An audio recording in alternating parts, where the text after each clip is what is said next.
Imaginemos que estamos en el mar.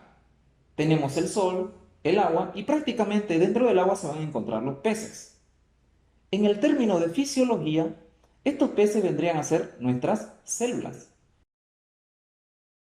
El fisiólogo Claude Bernard nos dice lo siguiente: todo lo que esté dentro de la célula se va a conocer como líquido intracelular. Y lo que esté fuera de la célula va a ser conocido como líquido extracelular.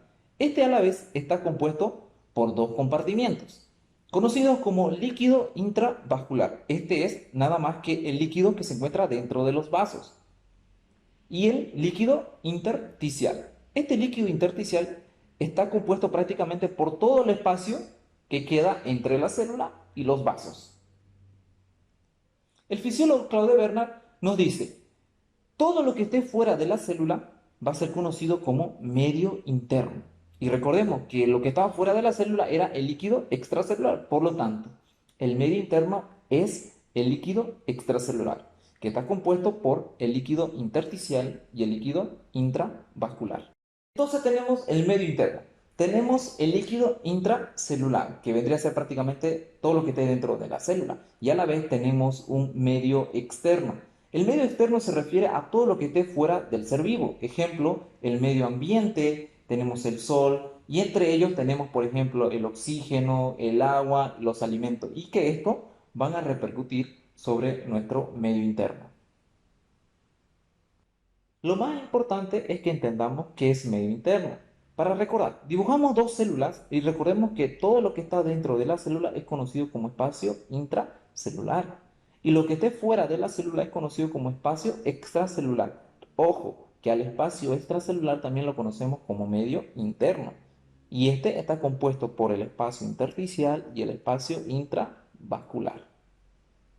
Pero también existe el medio externo. Este medio externo es el ambiente prácticamente, ¿no? En el cual vamos a tener oxígeno, agua, los alimentos que van a ser de vital importancia en el ser vivo. Por lo tanto, el medio externo va a estar de alguna manera relacionada con el medio interno. ¿Y quiénes van a delimitar o quiénes van a influir en esa comunicación entre el medio externo y el medio interno? Van a ser, ejemplo, la piel, el aparato respiratorio, el aparato digestivo, el aparato urinario, entre otros. Muy bien. Aparte del medio interno, nosotros tenemos que entender una palabra que es bien importante que se llama homeostasis. ¿Qué es la homeostasis? Es la capacidad del organismo de mantener dentro de un intervalo las variables controladas por el medio interno en cada situación fisiológica. Vamos a entender este concepto. Volvamos a lo que es el medio interno. Recordemos que el medio interno también es conocido como espacio extracelular. En este medio interno resulta que va a existir diferentes tipos de elementos. Como ejemplo, la glucosa, el oxígeno, el sodio, el potasio, la osmolaridad, la volemia, el pH, un sinfín de elementos. A esto lo vamos a conocer como variables del medio interno. Pues resulta que la homeostasis significa que es la capacidad del organismo para mantener estas variables dentro de un parámetro fisiológico y que ésta va a estar controlada en el medio interno. ¿A qué se refiere? Que estas variables o elementos, glucosa, oxígeno, molaridad, etcétera, deben de mantenerse dentro de los valores normales en el medio interno. Ejemplo, la glucosa en mi cuerpo tiene que estar en un valor de 70 hasta 99 miligramos decilitro. La osmolaridad debe estar entre 280 y 300 miliosmoles. La presión del oxígeno promedio 95 milímetros de mercurio. El pH debe encontrarse entre 7,35 hasta 7,45. Es decir, todos estos elementos que se encuentran en mi medio interno deben de encontrarse dentro de los valores normales. Pues resulta que homeostasis significa equilibrio, que estos valores deben de encontrarse dentro de lo normal. Y esto se va a lograr a través de funciones vegetativas. ¿A qué se refiere? Se refiere a que mi cuerpo va a realizar todo este equilibrio involuntariamente, es decir, que yo no lo voy a poder controlar. Ya entendimos bien qué es medio interno, ahora tratemos de entender qué es homeostasis. Pues resulta que la homeostasis es el equilibrio de los elementos que se encuentran en el medio interno y que este se va a lograr a través de las funciones vegetativas, es decir, funciones que mi cuerpo hace inconscientemente y que yo no puedo controlar de ninguna manera. Ejemplo número uno, Las funciones de la piel. Resulta que la piel funciona como un medio de homeostasis, porque lo hace a través de protección, de barrera, de función termorreguladora y de función metabólica. ¿A qué se refiere? De protección y de barrera porque elementos que están fuera de mi cuerpo como microorganismos, estos no pueden entrar a mi organismo y causar una infección, porque la piel funciona como barrera prácticamente, evita que microorganismos ingresen a mi cuerpo y genera un desequilibrio total como la infección. La piel también funciona como termorregulador, pues resulta que la piel es un mecanismo para eliminar calor. Cuando una persona se siente o está en un medio muy caliente, la piel funciona como un mecanismo para eliminar calor, lo hace a través del sudor. Y también tiene una función metabólica, pues los rayos del sol llegan a la piel y este ayuda al metabolismo de la vitamina D, que esta va a repercutir sobre el calcio a nivel de la sangre o alterar el metabolismo del calcio. Ejemplo número 2. Funciones del aparato respiratorio. Pues resulta que el pulmoncito, que es un órgano que tenemos, y este funciona para mover el oxígeno a nuestra sangre y eliminar el dióxido de carbono hacia el medio ambiente. De esa manera, el aparato respiratorio genera homeostasis sobre el oxígeno y del dióxido de carbono en mi medio interno. Entonces lo hace a través del intercambio gaseoso y a la vez regula el pH. Ejemplo número 3. Función del aparato circulatorio. Recordemos que el corazón es una bomba muscular y este manda sangre a través de los vasos sanguíneos a todo mi cuerpo y que este llega a los capilares y vuelve otra vez a mi corazón en forma de sangre venosa, es decir, por las venas. La función de homeostasis que genera el aparato circulatorio lo hace a través del gasto cardíaco, que es la cantidad de sangre que pulsa el corazón en un minuto. Generalmente es 5 litros de sangre que mueve el aparato circulatorio en un minuto. Imagínense esos 5 litros que tiene que ir por todo mi cuerpo. Eso es homeostasis. Y también sirve para transportar prácticamente la sangre en todo mi cuerpo. Ejemplo número 4. La función de la sangre. Recordemos que la sangre es un elemento que lo expulsa el corazón, por lo tanto, de entrada, la sangre en el torrente sanguíneo genera una palabra que se llama presión arterial. Y esta presión también tiene que estar en equilibrio, es decir, homeostasis. Porque si no hay sangre, no hay presión arterial y por lo tanto genera un desequilibrio. Pero también la sangre tiene células y estas células son, ejemplo, los glóbulos rojos. Y los glóbulos rojos que se encuentran en el torrente sanguíneo, su función principal para generar homeostasis es porque estos transportan los gases, como ser el oxígeno y el dióxido de carbono. Y por ejemplo, esto, claro, pasa por los pulmones para llevar el oxígeno hacia las células o tejidos. Otra célula que tiene el torrente sanguíneo son los glóbulos blancos y estos sirven como defensa, son las células de la inmunidad. Otras células que tenemos en la sangre son las plaquetas y estos sirven para generar equilibrio cuando existen heridas, porque lo hacen a través de un proceso que se llama coagulación. Ejemplo número 5. La función del aparato gastrointestinal. Pues de entrada sabemos que el aparato gastrointestinal tiene una importante repercusión sobre la homeostasis, pues los alimentos vienen a través de ella. Todo alimento que ingerimos, esto debe ser de absorbido y de eliminado a través del aparato gastrointestinal. Aquí viene, por ejemplo, la glucosa. Todos los alimentos que nosotros ingeramos, la glucosa debe absorberse a través del aparato gastrointestinal. También los electrolitos como sodio, potasio, cloro, vitaminas, minerales, etcétera, etcétera. O sea, para que vean, la función gastrointestinal es de vital importancia. Ejemplo número 6, la función renal. Pues recordemos que el riñoncito genera orina. A esa formación de orina y la eliminación lo conocemos como diuresis. Es decir, el riñoncito elimina agua, electrolitos como el sodio, el potasio, el cloro y también repercute sobre la función del pH. Entendamos entonces que la función renal también genera homeostasis, pues tiene que haber un equilibrio en el agua, los electrolitos y el pH. El equilibrio del medio interno va a estar regulado principalmente por los centros reguladores. Entonces, los centros reguladores son los que generan la homeostasis. ¿Quiénes son los centros reguladores? Son dos, el sistema nervioso y el sistema endocrino. El sistema nervioso prácticamente cuando quiere generar homeostasis lo hace a través de neurotransmisores como ser la adrenalina, serotonina, dopamina, acetilcolina, entre otros. Todos los neurotransmisores que ustedes conozcan.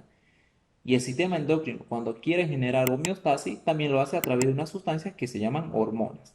Como ejemplo, Insulina, las hormonas tiroideas como la T3, la LH, la FSH, glucagón, cortisol, entre otros. Es decir, el centro regulador a través del sistema nervioso y el endocrino va a generar homeostasis. ¿Qué pasaría si en mi medio interno algún elemento es alterado? Es decir, se encuentra en desequilibrio. Pues entonces, los centros reguladores van a ingresar para generar equilibrio. Entonces, ¿cómo voy a generar equilibrio de algún elemento que se encuentra alterado? Pues los centros reguladores lo van a hacer a través de las retroalimentaciones, también conocido como los feedback.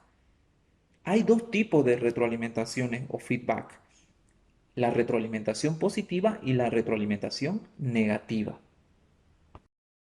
Entendamos primero qué es una retroalimentación positiva.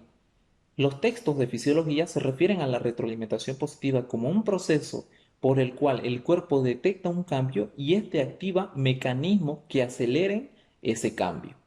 ¿A qué se refiere? Bueno, si por algún motivo, por ejemplo, algún elemento de mi medio interno este es alterado, pues la retroalimentación positiva va a amplificar, va a agrandar y potenciar dicho cambio. ¿A qué se refiere? Si por algún motivo yo tengo una presión arterial baja prácticamente, la retroalimentación positiva va a activar mecanismos fisiológicos para que esa presión que está baja descienda aún más la presión arterial. Vamos a ver ahora la retroalimentación negativa. Los textos se refieren a la retroalimentación negativa como el proceso en el cual se detecta un cambio y se activan mecanismos en el cual se opongan o disminuyan dicho cambio. ¿A qué se refiere? Bueno, este está más fácil. Si yo tengo por algún proceso X, se altera mi presión arterial y le encuentro una presión, prácticamente tengo la presión baja, se activan mecanismos fisiológicos para que aumente la presión arterial. Ahora vamos a ver ejemplos de retroalimentación positiva y negativa. El objetivo es que quede claro cuáles son sus diferencias.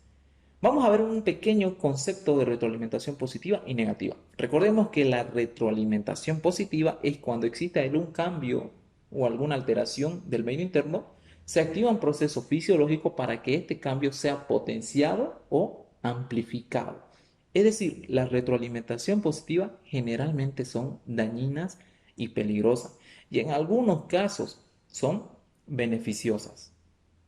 Mientras la retroalimentación negativa son aquellos cambios o alteración que existen en mi medio interno y se activan mecanismos fisiológicos para disminuir o anular dicho cambio o alteración.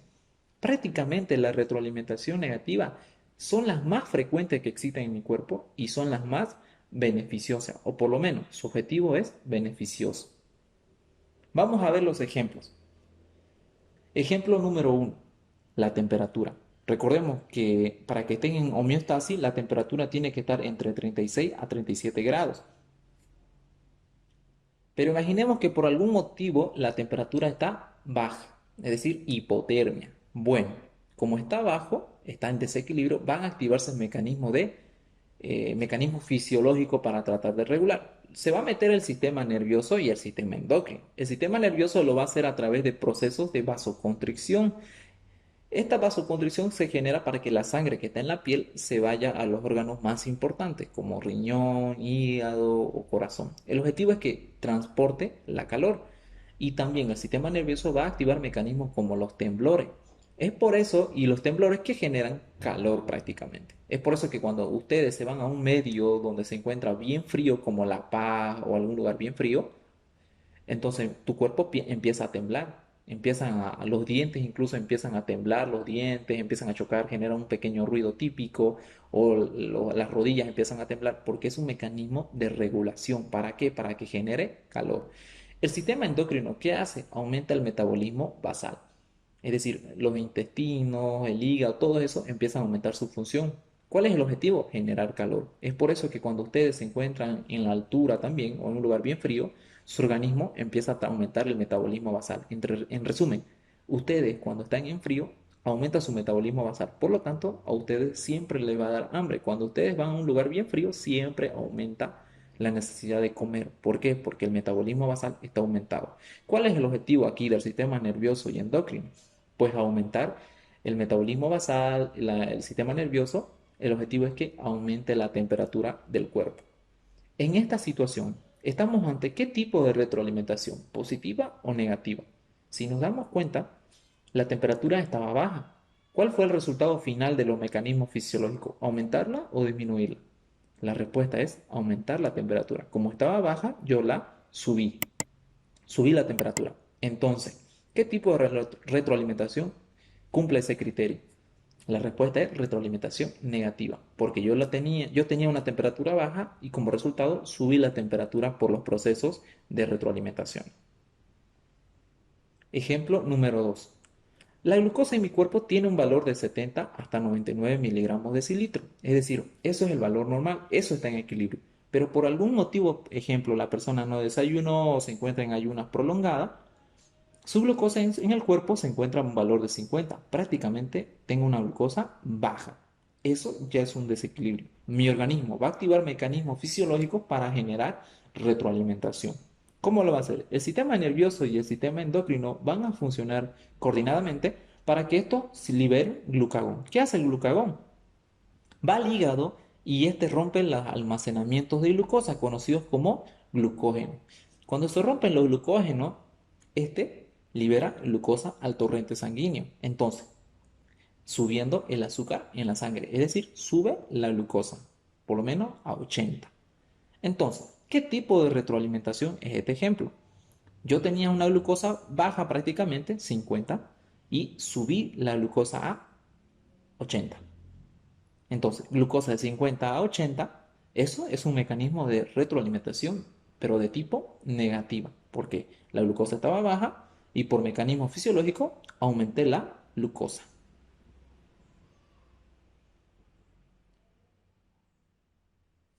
Ejemplo número 3.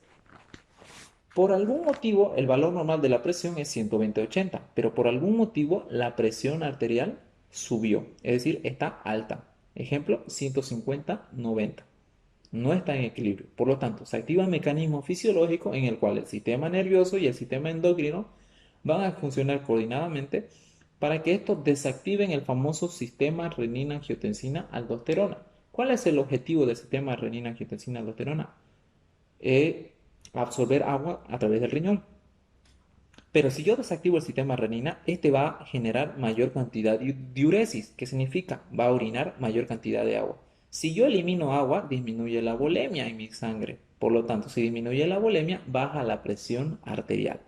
Bueno, ¿cuál fue la causa o el cambio o el factor que activó esta retroalimentación? Fue la presión arterial alta. Pero ahora, ¿cuál es el objetivo de la retroalimentación? ¿Qué sucedió aquí? Bajó la presión arterial. Por lo tanto, ¿qué tipo de retroalimentación es este ejemplo? La respuesta es negativa, porque la presión estaba alta, estaba en desequilibrio y yo tuve que bajar la presión arterial para generar equilibrio. Eso es un criterio de retroalimentación negativa. Entiendan entonces, por favor, mientras la retroalimentación negativa, si algún cambio existe en mi medio interno y este aumenta, pues la retroalimentación negativa lo va a descender. O al revés, si por algún motivo en mi cuerpo algún valor de mi medio interno desciende, pues la retroalimentación negativa va a subir dicho valor. Lo va a contrarrestar prácticamente la retroalimentación negativa. Por eso es que esta es la más frecuente y la más beneficiosa. La retroalimentación positiva. Cualquier cambio que suceda, por ejemplo, si algo se sube prácticamente su valor normal, la retroalimentación positiva activa mecanismos para aumentar aún más dicho cambio. O al revés, si por algún motivo en mi medio interno algún valor desciende, la retroalimentación positiva por algún proceso fisiológico va a hacer que este valor descienda aún más. ¿Se entiende? Es decir, potencia o amplifica dicho trastorno, mientras la retroalimentación positiva es dañina y peligrosa generalmente. Y en algunas ocasiones va a ser beneficiosa como algún ejemplo que vamos a ver. Ejemplo número 4. Imaginemos que el corazón, prácticamente el corazón, transporta sangre a todos los organismos, pero por algún motivo el corazón está fregado. ¿Se entiende? El corazón está fregado. como las insuficiencias cardíacas. Entonces, si el corazón está fregado, este no va a poder transportar o mandar sangre a los diferentes órganos, como el riñón. Bueno, el riñón se queda impactado y dice, ¿dónde está la sangre que debería de llegar al riñón? Entonces, como no hay sangre, este activa el famoso sistema renina-angiotensina-aldosterona y sube la presión. ¿Cuál es el objetivo de subir la presión? Para que le llegue sangre al riñón, porque el riñón necesita sangre. Entonces, toda esa sangre se va al corazón, pero como el corazón está fregado, este no va a poder llevar sangre nuevamente al riñón. Y el riñón se enoja y dice, ¿cómo es posible? Entonces, este riñón vuelve a activar el sistema renina-angiotensina-aldosterona, aún así aumentando la presión aún más. Por lo tanto, la presión sube, llevando más sangre al corazón, pero el corazón no expulsa otra vez la sangre porque está fregado prácticamente. Entonces, ¿qué va a pasar aquí? Esto es un círculo vicioso porque la sangre no llega al riñón, el riñón activa el sistema renina subiendo la presión y la sangre no llega al riñón y así sucesivamente. Esto es un círculo vicioso donde yo tengo una presión alta y la presión vuelve a subir y vuelve a subir y vuelve a subir. ¿Qué ejemplo de retroalimentación es este? La respuesta es retroalimentación positiva. ¿Por qué? Porque hay un cambio y dicho cambio es aumentado o amplificado en el proceso. Ejemplo número 5. Shock hipovolémico.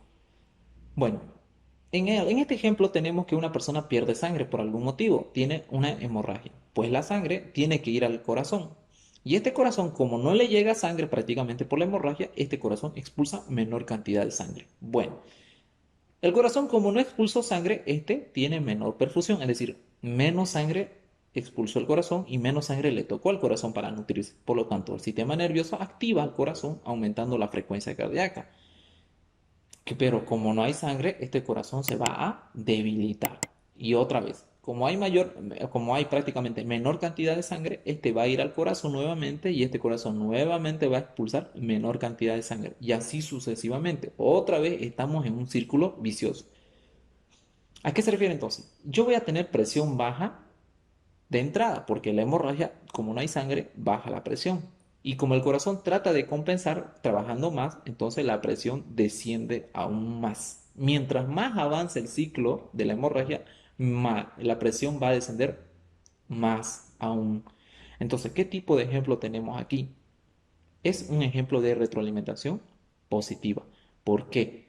Porque aquí el causante es la hemorragia, donde se pierde sangre y baja la presión. Y mientras va avanzando el cuadro, la presión arterial sigue descendiendo, porque el corazón no va a poder mandar la sangre adecuadamente.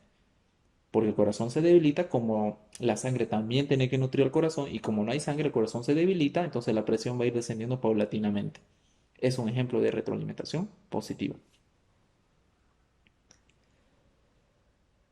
Pero hemos dicho que la retroalimentación positiva en estos dos ejemplos aquí son realmente dañinos y peligrosos. Si no se detienen, pueden matar a la persona incluso.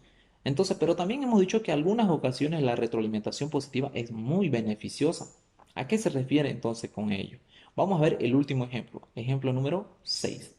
Aquí tenemos una mujer gestante, una mujer de 38 semanas aproximadamente de embarazo, y bueno, ya llega la hora de dar a luz. Pues empieza con un periodo llamado contracción. Pues esta contracción va a generar dolor en la madre. Y esto se da generalmente porque el útero empieza a contraerse prácticamente. Entonces, como un reflejo a la contracción o al dolor uterino, este libera oxitocina a nivel endocrino de la mujer embarazada o gestante. Esta oxitocina, ¿qué va a hacer? Va a aumentar las contracciones aún más, por lo tanto, aumenta el dolor. Y así sucesivamente. A mayor dolor o contracción, mayor liberación de oxitocina. A mayor liberación de oxitocina, mayor contracción. A mayor contracción, mayor dolor. A mayor dolor, mayor liberación de oxitocina. Y así sucesivamente estoy entrando en un ciclo vicioso. Esto es un ejemplo de retroalimentación positiva, pero ¿esto será dañino? Pues no. Este proceso que se llama prácticamente el embarazo, a las 38 semanas, 39, este va a terminar a través de un proceso que se llama parto. Esto es un ejemplo de retroalimentación positiva, porque es un ciclo o un círculo vicioso en el cual uno lleva al otro y el otro potencia al otro y así sucesivamente. Pero esto es un ejemplo que es beneficioso, porque es un mecanismo que debe de darse para terminar en el parto. Bueno, llegamos al final. Si realmente te gustó este video, por favor, déjame tu like, suscríbete a mi canal, actívame la campanita de notificaciones para que seas el primero en enterarse cuando vuelva a subir un nuevo video. Y además, déjame en los comentarios qué temas me sugieres para mi siguiente video. Conmigo será hasta una próxima ocasión.